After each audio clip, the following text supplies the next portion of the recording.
Tonight, we're journeying into the untamed heart of Yellowstone National Park to uncover 5 bone-chilling eyewitness accounts, from eerie glowing orbs to impossible creatures lurking in the night.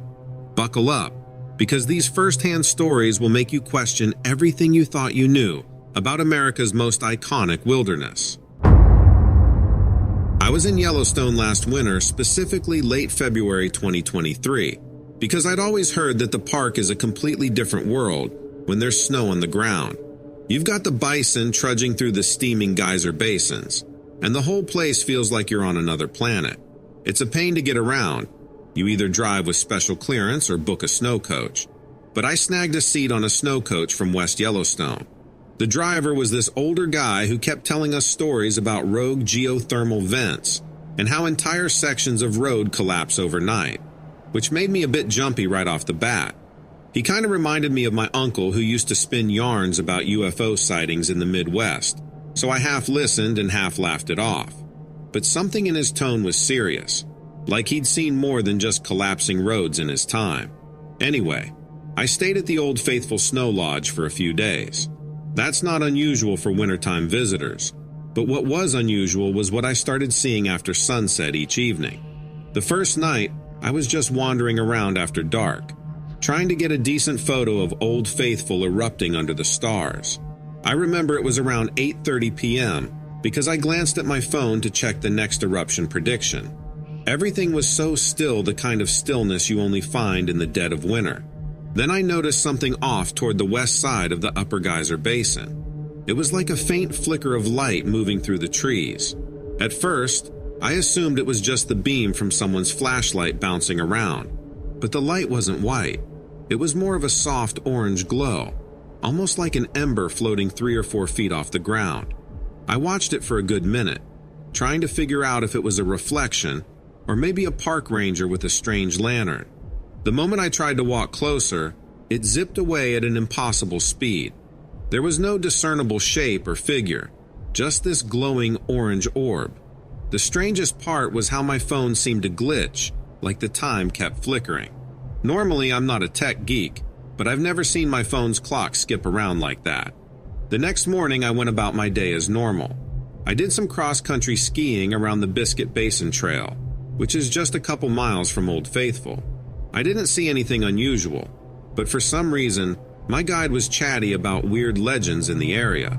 She mentioned an old rumor about ghost lights, and how some folks think the geothermal activity stirs up all sorts of energies beneath the park. She even referenced sightings near the Firehole River. It felt a bit coincidental given what I'd seen the night before. I tried bringing it up indirectly, but she just smiled as though I was pulling her leg. So I clammed up about it. No need to be the weird tourist who sees things that aren't there. I planned to head north the following day toward Mammoth Hot Springs, partly because I'm fascinated by the terraces there, and also because the Snow Lodge was nearly booked up. Funny enough, you can't drive from Old Faithful to Mammoth in winter unless you're on a guided snow coach, so I hopped on another one. This driver was quieter, maybe in his late 50s, but I caught him eyeing me through the rear view like he was sizing me up. At one point, he mentioned something about strange sightings near Norris Geyser Basin. He didn't go into detail, but you know how you can tell when someone wants to say more but holds back. That was him. It felt connected to what I'd seen, though I couldn't be sure. When we got to Norris, we had a short stop so people could look around. It's a peculiar place, lots of steam vents, and the air smells strongly of sulfur. I wandered off the boardwalk for a second, which you're not supposed to do, just to peer down this slope that was roped off.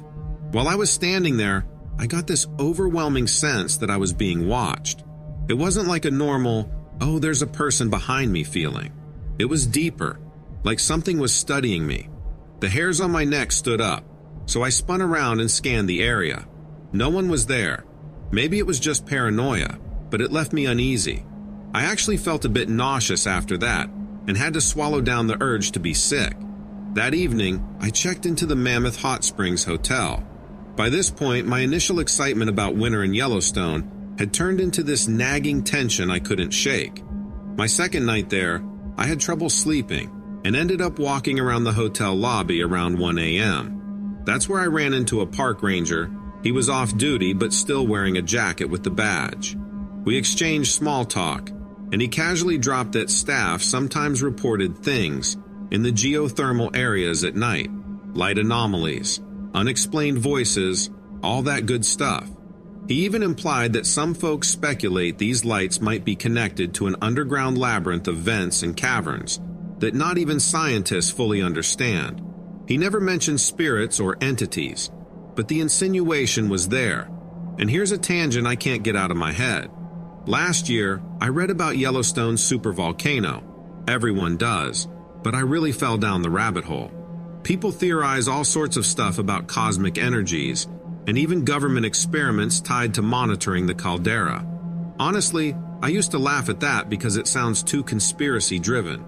But after seeing that strange orb and hearing these half-whispered stories from locals, I'm starting to question if there's more going on under the park than just magma chambers.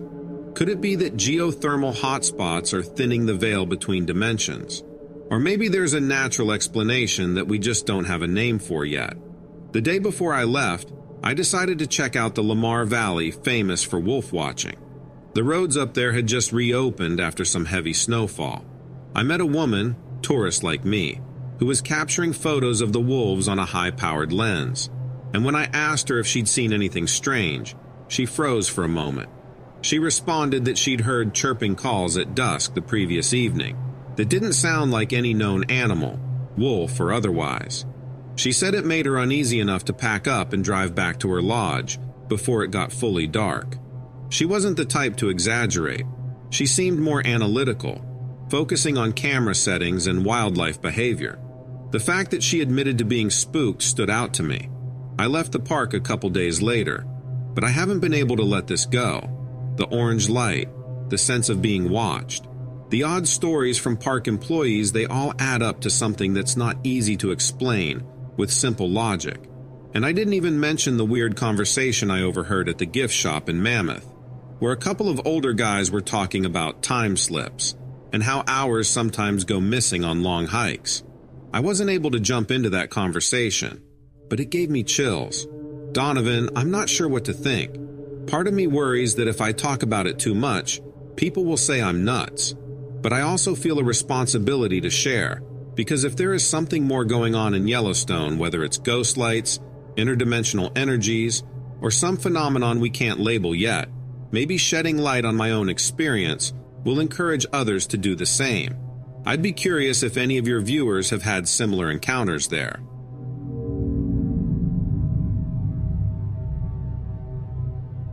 I'm one of those official park rangers at Yellowstone National Park. No need for names since I'd like to keep my job. Given the nature of what I'm about to share, I hope you'll respect my wish to stay anonymous. I've worked in Yellowstone for several seasons, mostly in the eastern regions near Fishing Bridge in the lake area.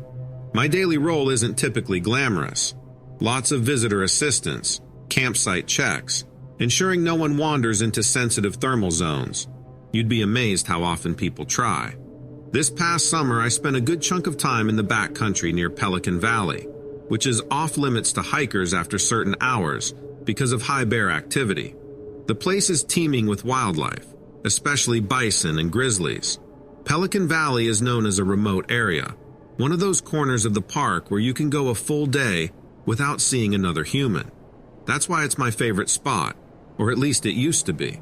In late July, I remember it was around the 26th because the rangers were abuzz about a grizzly sow spotted with 2 new cubs near Pelican Creek.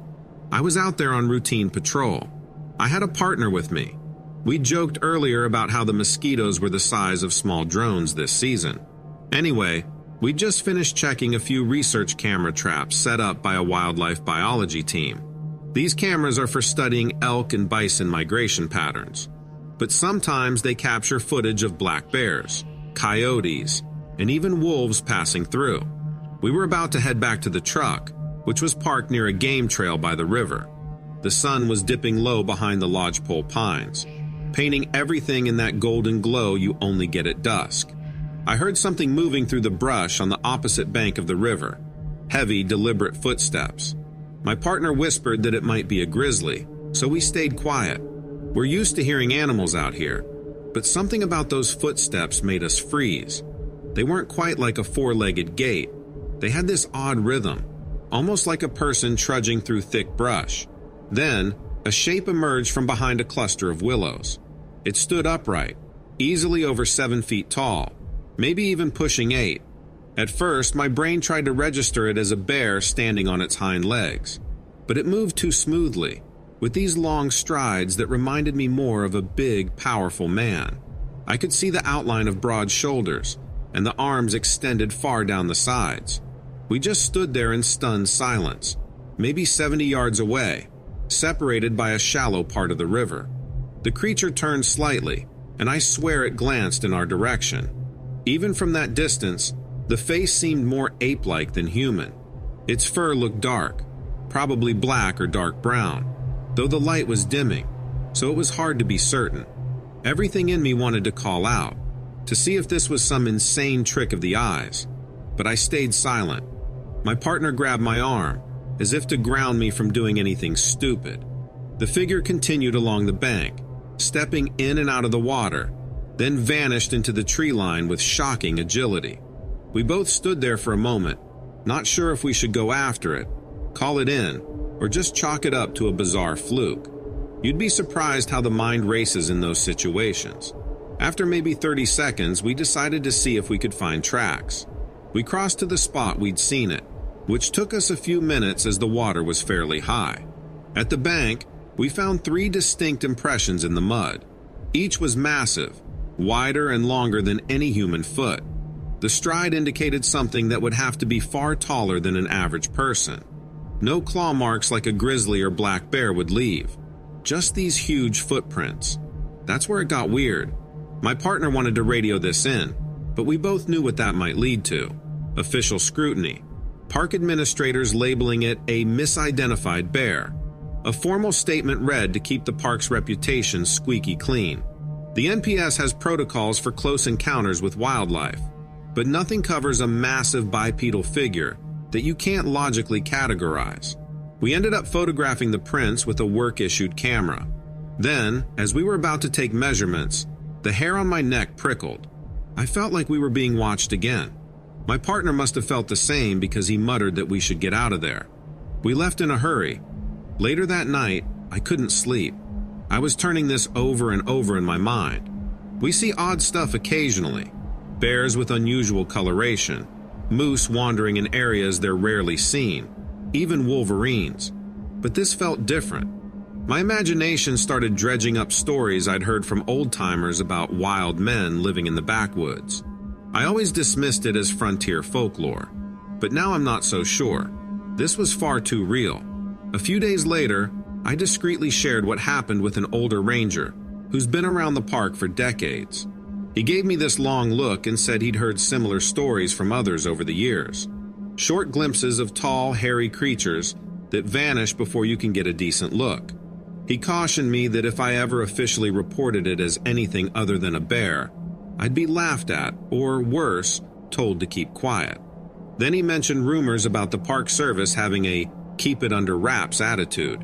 He didn't say it outright, but the implication was that there might be more knowledge floating around than we're led to believe. I tried to access the camera trap data a few weeks later, just to see if anything got recorded near that date and location. Interestingly, I couldn't find the footage from that particular camera. Someone higher up must have reviewed it, because only the secondary cameras, focused on a different angle, were available. When I asked the staff biologist about it, she just shrugged and changed the subject, like she knew something but couldn't share. That's one reason I'm telling you all this. It's been eating at me, and I figure if anyone's going to take it seriously, it's the folks who watch your channel. Part of me wants to believe it was just a bear, but the footprints, the way it moved, the sheer mass of its body, that doesn't line up with any bear I've ever encountered. And I've seen plenty. I keep thinking, if these creatures are real, how many others have had sightings but just keep quiet?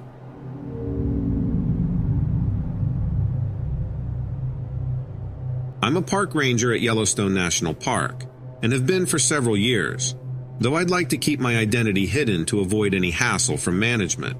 I've seen plenty of odd things out here. Strange lights in the sky, unexplainable noises, and even silhouettes that turn out to be nothing more than a wayward bison. But this past summer, something happened that I can't brush off as a misidentification. It was mid-June, right after one of our routine backcountry safety briefings. I'd been assigned a patrol near the Tower Roosevelt area, specifically around the Blacktail Plateau Drive and parts of the Lamar Valley. If you've ever been, you'll know it's prime habitat for wolves, elk, and a fair share of grizzlies.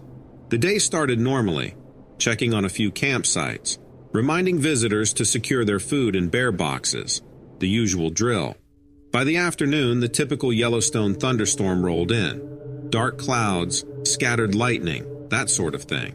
Around 5 p.m., I decided to head back toward the ranger station to file some reports before I got caught in the downpour. I took a service road that's not open to regular tourists, one that runs roughly parallel to the main roadway, but deeper into the forest. I remember the smell of wet pine and how the wind picked up, making me feel like I was being followed by the storm. About a mile in, the hairs on my neck started to prickle. I can't explain it. It was like I sensed someone, or something, watching from the tree line.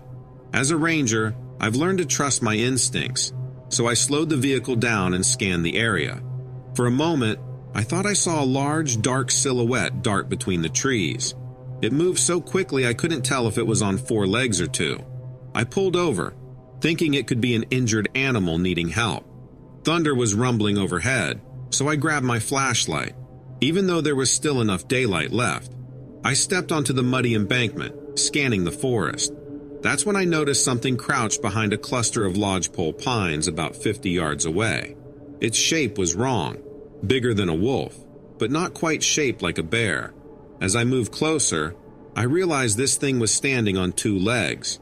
My gut reaction was to label it a person in some kind of dark gear, but the proportions were off. The arms appeared too long, and it looked like it had a distinct snout or muzzle. I couldn't see its eyes clearly at first. The entire scene was shadowy because of the storm clouds. Then lightning flashed, just for a split second, illuminating the silhouette. I caught a glimpse of what looked like upright ears and a canine-like face. Maybe I was seeing things, but I've been out here long enough to know the difference between a silhouette of a large animal and something beyond the norm. This thing was easily 6 feet or taller, with a hunched posture. I started to back up slowly. Instinct told me not to run, same as with a bear or mountain lion encounter. The figure then bolted deeper into the woods, moving more like an animal on all 4s than a human on 2 legs. But I swear, right before it disappeared, it rose back up to a bipedal stance, almost glancing over its shoulder in my direction. That was enough for me. I got back to my vehicle and locked the doors, like that would do any good against something that size. Here's where I went down a rabbit hole. I'd heard rumors from some old rangers about dogman sightings in remote parts of the park. These are always whispered about at the end of a shift or around a campfire, never formally reported. Official policy says, if you see an unidentifiable animal, you log it as a wildlife anomaly or something vague. But no one wants to be the ranger who claims they saw an upright canine figure with a freakishly muscular build.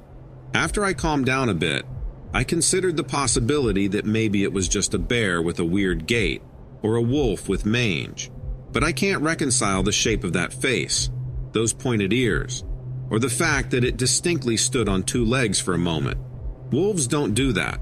Bears can stand briefly, but they don't run off on all 4s with the speed I witnessed. And they don't have elongated snouts in that manner. It was definitely canine, not ursine. A day or 2 later, I tried confiding in a colleague. I just sort of danced around the topic, saying I saw a large animal that wasn't behaving like typical wildlife. He gave me a knowing look, like he'd heard the same kind of story before, and he simply said, "Sometimes you see something you can't explain. Best not to dwell on it." And that was the end of that. I know it sounds strange, but there's an unofficial code of silence here. People see bizarre things, unusual lights near the geothermal areas, shadowy figures crossing roads at night, and no one wants to risk their job by calling attention to it. Everyone wants to maintain Yellowstone's image as a pristine, normal ecosystem. even though it's far from normal in some ways. After the sighting, I started going back through older park ranger logs and anecdotal notes from seasonal employees. You'd be surprised how many times strange canine or unidentified large predator shows up. The official record always chalks it up to either a misidentified wolf or a black bear, but I'm convinced there's something else. I don't know if it's a flesh and blood creature that's just incredibly elusive, or if it's something more supernatural. Sometimes I wonder if the geothermal and volcanic activity might have unknown effects on wildlife evolution, or if something else entirely is slipping in and out of our reality. I've held on to this for a few months now. Every so often, I get the urge to talk about it, especially when visitors come up to me and ask if there's anything scary in Yellowstone beyond the bears. I'll usually tell them the standard lines about being bear-aware and respecting wildlife boundaries. But inside, I'm thinking, if only you knew what might actually lurk out there.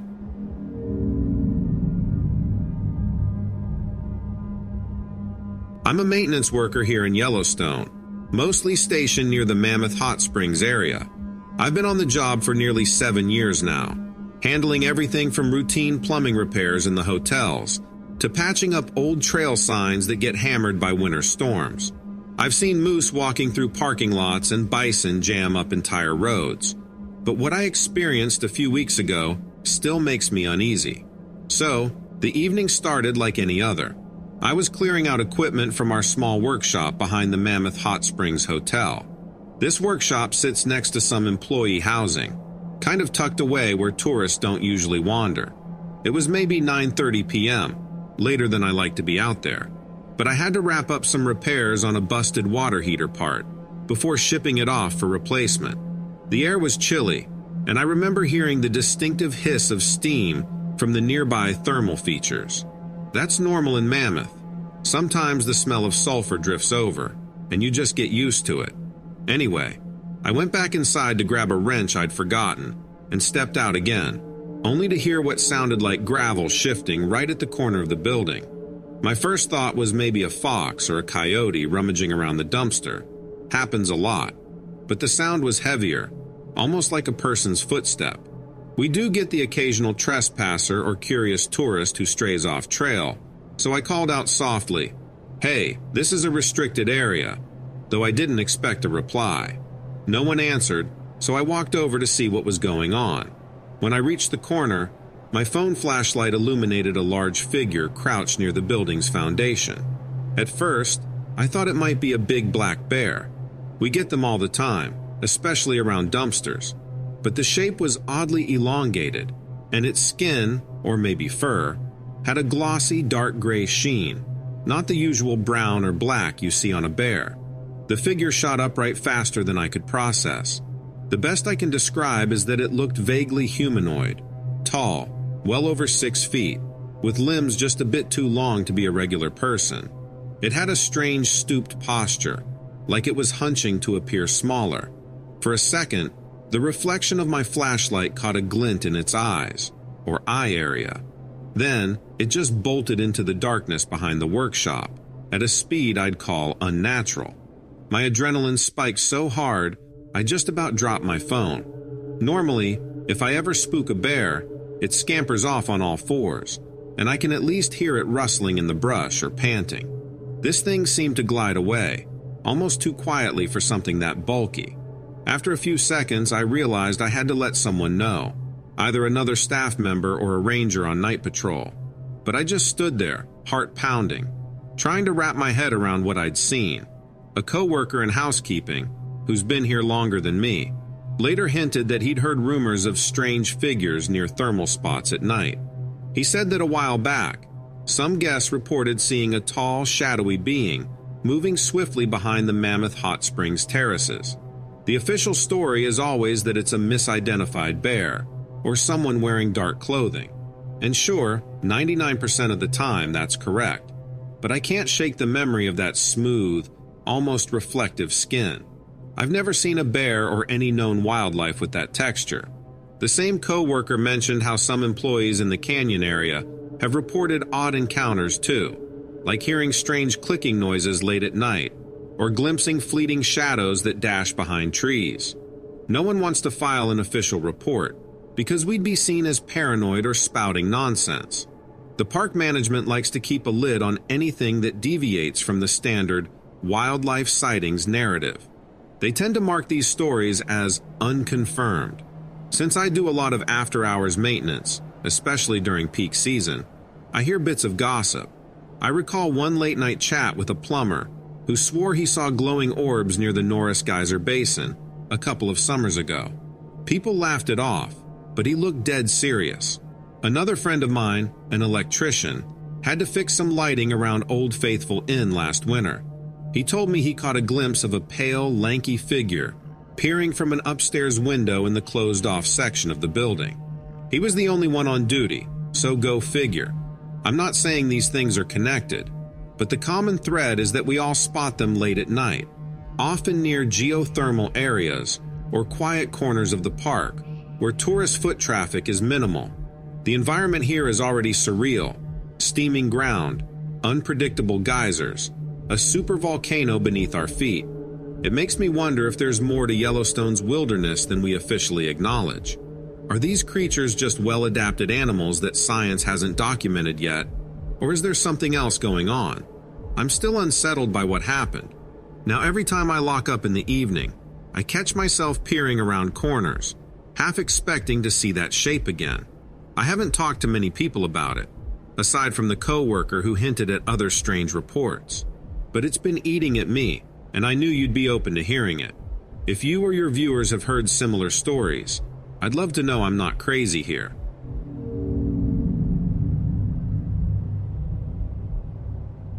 My name is Lucy. I'll just use my first name if that's okay. And I visited Yellowstone this past August. It was my second trip to the park, but definitely the most memorable. To this day, I still can't wrap my head around what happened, so maybe your viewers can help me make sense of it. I started the day like any other tourist. Caught the sunrise at Grand Prismatic Spring from that overlook near the Fairy Falls Trail. If you've never been, the viewpoint is amazing because you can see the massive hot spring in all its rainbow glory. Anyway, I set out on the main trail around 7 a.m., which is earlier than most folks. I like beating the crowds. By the time I reached Fairy Falls itself, I was the only one there aside from a photographer who left shortly after I arrived. It was unusually quiet. Normally, you at least hear voices from other hikers or groups passing through. I decided to keep going down the trail after I'd snapped some pictures.